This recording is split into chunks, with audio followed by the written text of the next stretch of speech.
yan? Anong dala mo? Inom ka, sir, tapos paturo ko ng sayaw. Please. Sayaw? Oo, sir. Promise mo sa akin yun eh.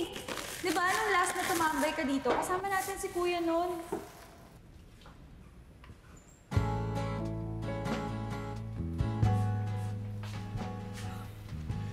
Sige, una na. Alis ka na, Kuya? Balik lang ang Batangas. Sige na, magpaturo ka na ng sayo sa sir. Sige, Kuya, ingat.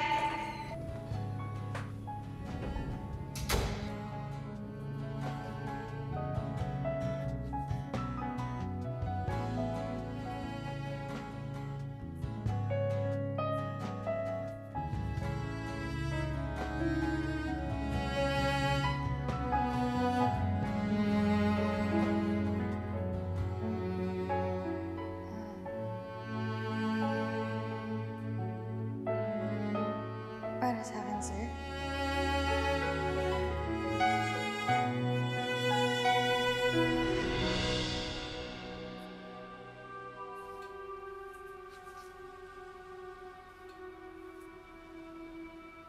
Ayoko lang talaga masira ang pamilya namin ni Feliz. Yung pagkakaroon ng bata sa bahay para matawag kaming isang pamilya. Ibibigay ko naman talaga sa kanya eh. At handa ako itago ang tunay na ako. Para lang hindi ako maging sagabal sa pag-abot ng mga pangarap namin.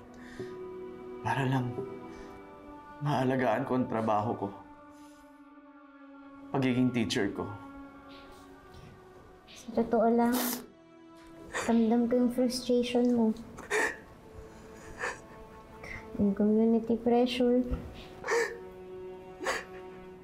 Pero, alam mo, marami naman nagiging successful na nagpapakatotoo sa sarili. At lahat ng gusto mo, pwede sanang mangyari yun eh. Kung hindi ka lang nagsinungaling. Kung hindi mo lang ginamit si Feliz saka si Ayla para pagtakpan yung totoong ikaw.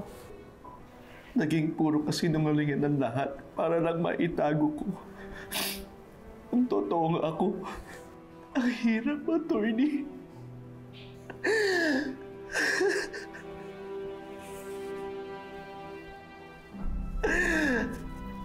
Hindi ko alam na hindi lang pala sarili ko ang niloloko ko sa pagtago ng totoong pagkatao ko. Kundi pati na rin ang mga mahal ko sa buhay. Hindi ko na alam kung anong gagawin ko.